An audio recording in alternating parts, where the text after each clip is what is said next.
this unrealistic beauty standard. Yeah, so yeah, the number one thing is this unrealistic beauty standard. So I wrote the poem Beautifully Flawed, and it's she was told to sit up, legs closed, to only speak when she was spoken to, and even then she was given a list of phrases and sayings and what she needed to use. Poor little girl, always so confused, always stuck in the middle, trying to fill someone else's shoes. But she was never told that she was pretty because she was two shades too black. She was never told that she was pretty because she was two sizes too fat. She was never told that she was pretty because, truth be told, she was a little not needed and resembled a duck when she walked. She was never told that she was pretty because she had a list that got in her way when she talked. Poor little girl. All she wanted to do was fit in. She expected adversity from the outside, but she thought that surely she could find some commodity with those of the same skin. But she was too holy for the sinners, but not quite holy enough for the saints. She wanted to wish for death, but she was taught not to tempt fate. So alone, struggling to find her place, she stares at her image, marking figments of her imagination of what it's truly like to be beautiful. Muff and top, elastic waistband she stands, gripping the gut she tucks inside her girdle for gym class. Jumping rope was a challenge.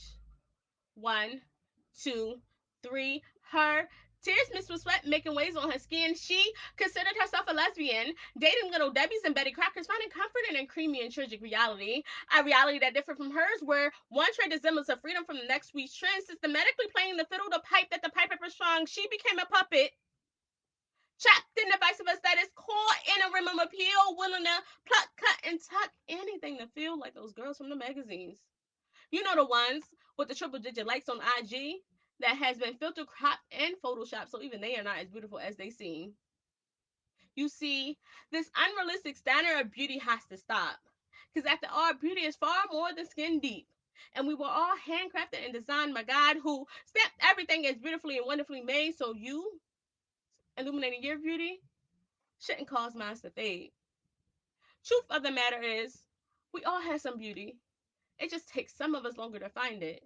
But the next time you find yourself in a mirror, magnifying your flaws, remember, that's the way the Almighty God designed it. While writing that piece, and sometimes still to this day, I find myself just in the mirror, getting dressed, always in the mirror. But sometimes I find myself like, oh, this part need to come in, my hips need to be a little round, my butt could be a little, a little bit more bubbly, and then I would be beautiful. But it's like, from who standards of beauty am I comparing myself to, right?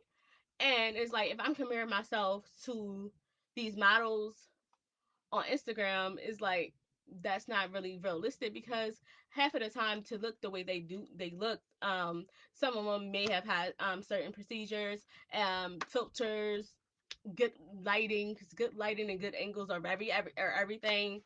So it's like, when we are strolling through social media, we have to be careful on how to make to not let what we see on social media, not let we see what we see on the TV, not let what we see on the magazines change our perception of ourselves. Because if anything that we're looking at change is our perception of ourselves, then maybe we're not supposed to be looking at it. So if any account that you're following on social media has you changing your perspective of what you view as beautiful, or how you view yourself as beautiful, then I would challenge you to unfollow that account,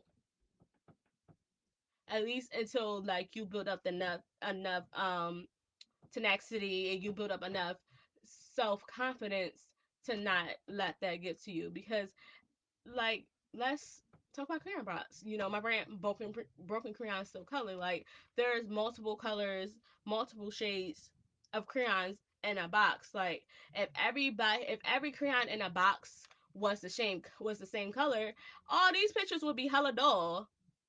So you need this uniqueness. You need different colors to make a beautiful picture.